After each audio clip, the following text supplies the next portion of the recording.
Eu queria deixar uma meditação em um versículo que toca muito meu coração.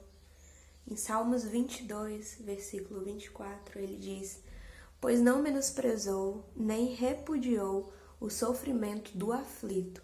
Não escondeu dele o rosto, mas ouviu o seu grito de socorro. Essa palavra fala muito ao meu coração, porque todos nós já passamos por momentos de sofrimento. Todos nós já se sentimos muito perdidos. Todos nós passou por algo muito difícil em sua vida, né? E nesses momentos, geralmente, a gente se sente muito sozinho, a gente se sente desamparado, a gente se sente sem um apoio. Mas a palavra de Deus nos diz que Ele não menospreza e Ele não repudia o nosso sofrimento, Ele não se esquece do nosso sofrimento, mas Ele se lembra de nós em todo momento. E nesse momento de aflição, Deus, Ele sempre nos carrega no colo, Ele sempre está a todo momento nos amparando. O que acontece é que geralmente nesses momentos de sofrimento a gente não consegue enxergar mais nada, a não ser aquela dor. E Deus, Ele é mais forte do que qualquer dor, Ele é mais forte do que a própria morte, Ele é mais forte do que tudo que existe, tudo de mais intenso que você já viu. Deus é mais forte do que isso. E eu passei por um momento de muito sofrimento em minha vida quando eu perdi o meu pai. Vai fazer 2 anos que ele faleceu. E foi um período muito, muito complicado para mim. Foi um período que exigiu de mim muita confiança em Deus, muita fé. E que muito grito de socorro foi ouvido por Deus, para a glória dele. Nesse período em que meu pai faleceu,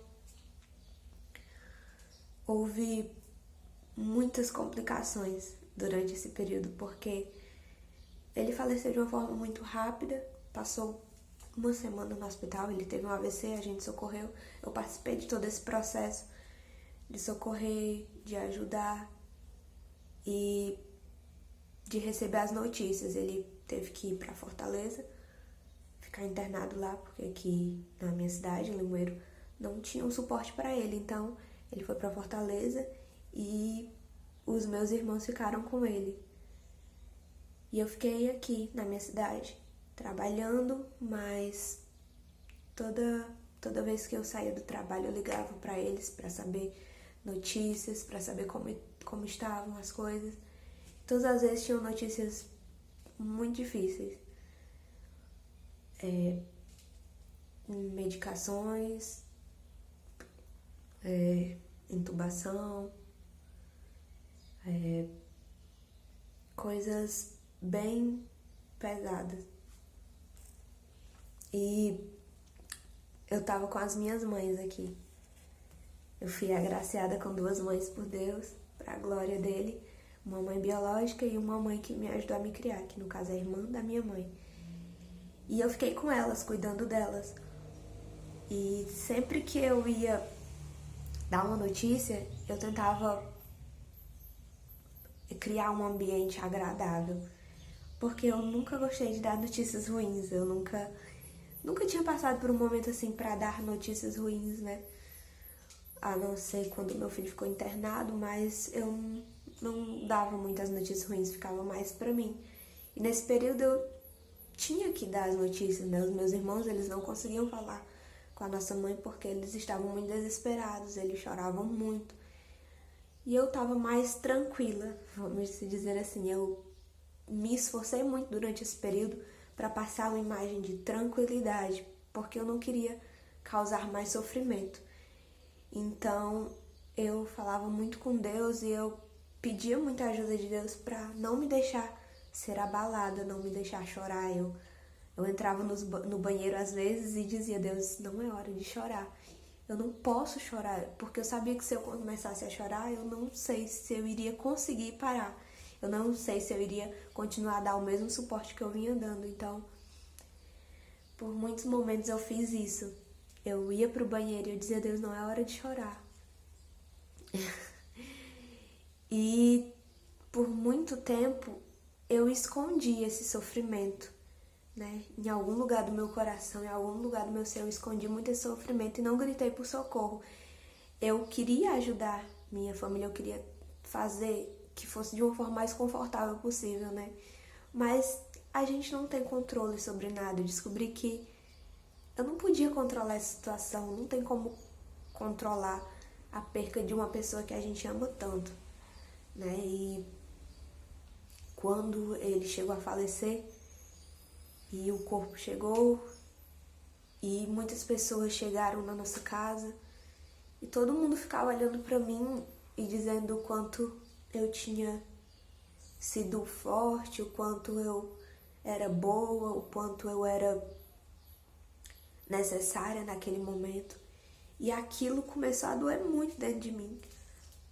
Porque eu não me sentia assim, eu não me sentia como uma pessoa boa. Eu sabia que a palavra de Deus dizia que não há um só bom. Então eu começava a negar isso, eu começava a dizer que eu não era boa. Isso começou a doer muito no meu coração, porque eu estava vendo uma pessoa boa morta. E isso me doeu muito, de ver uma pessoa tão boa para mim quanto meu pai morta e as pessoas olhando para mim e me chamando de boa. E eu lembrava muito do versículo que dizia, né, que um rapaz chamou Jesus de mestre, de bom mestre. E Jesus disse que não há ninguém bom a não ser Deus, né? E ele sendo bom, ele era Deus. E ele sendo Deus, ele era bom. E eu ficava, poxa, o próprio Jesus falou isso, né? E eu, o que eu vou falar? Eu não sou boa. Então, a minha mente começou a procurar defeitos, pecados, coisas erradas, para me auto-sabotar, para me auto-culpar de coisas que Deus já tinha me perdoado, de que eu já tinha me arrependido. E começou um ciclo vicioso da minha mente em pensar em coisas erradas, em pecados, em procurar algo para me autocondenar, né? E foi um período de muita fragilidade na minha vida. Depois que o meu pai faleceu, no período, como eu tinha pedido tanto a Deus para não chorar, eu realmente não conseguia chorar mais. Eu não conseguia colocar para fora aquele sentimento, todo aquele peso daquele momento que eu carreguei. E eu fiquei doente. Eu tive uma espécie de surto psicótico chamado. E eu passei por muitas coisas difíceis que eu não me lembro muito, mas que muitas pessoas ao meu redor que estavam comigo nesse período viram coisas assim que elas ficaram muito assustadas, atitudes que eu tinha que não demonstravam o que eu era anteriormente, não fazia parte da minha personalidade, do meu jeito de ser, e as pessoas ficaram muito assustadas e com muito medo. Então minha família sofreu de novo por causa disso, e eu queria que elas não sofressem, e acabei que com essa atitude elas sofreram ainda mais, né? Depois da perca do meu pai, elas sofreram por esse momento em que eu estava doente, em que eu não estava no meu juízo perfeito, em que eu precisei de ajuda médica, em que eu fui levada para médicos e eu tomei remédios.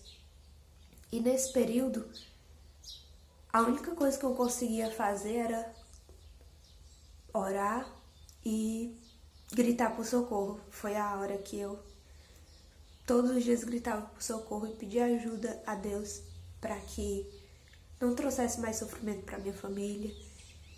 E Deus me ajudou muito.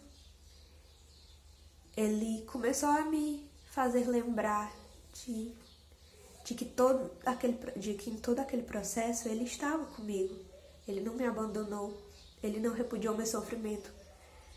Às vezes tem pessoas que vê a gente sofrendo por uma determinada coisa, independente do que seja, elas julgam que aquilo é pequeno, que aquilo é passageiro, que aquilo logo vai passar e que a gente não precisa ter medo daquilo, que a gente não precisa chorar por aquilo, se preocupar com aquilo, que a gente tem que ter mais confiança. Muitas pessoas menosprezam o nosso sofrimento, isso é fato. Às vezes, elas diminuem o nosso sofrimento por não estarem sofrendo conosco. Mas eu tenho a plena certeza de que Deus, Ele participa de cada sofrimento nosso. De que o Espírito Santo, Ele não nos abandona e Ele não menospreza esses momentos porque Ele sabe exatamente a intensidade daquela dor. Então, muitas vezes, as pessoas de fora, elas não vão entender o seu sofrimento, elas não vão conseguir saber a proporção do sofrimento. Mas Deus, Ele sempre sabe, Ele sempre sonda os corações, Ele sabe daquilo que acontece dentro do seu coração. Para finalizar, eu queria deixar um versículo que toca muito meu coração, que se encontra em João 16, 22, que diz assim: o próprio Jesus falou: assim acontece com vocês. Agora é hora de tristeza para vocês, mas eu os verei outra vez e vocês se alegrarão e ninguém tirará essa alegria de vocês, né?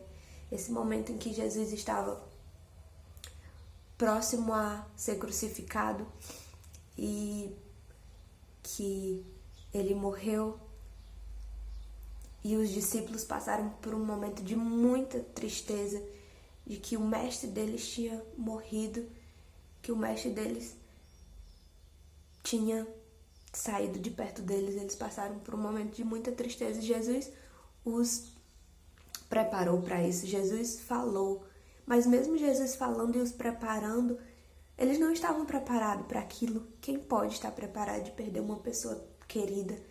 Por mais que a gente veja uma pessoa idosa, perca uma pessoa idosa, que você já sabe que com o tempo a tendência é que haja morte, mas você nunca está preparado para isso. Assim como Jesus tentou preparar os discípulos e os preparou de verdade para isso, mas eles também não estavam preparados para perder o mestre.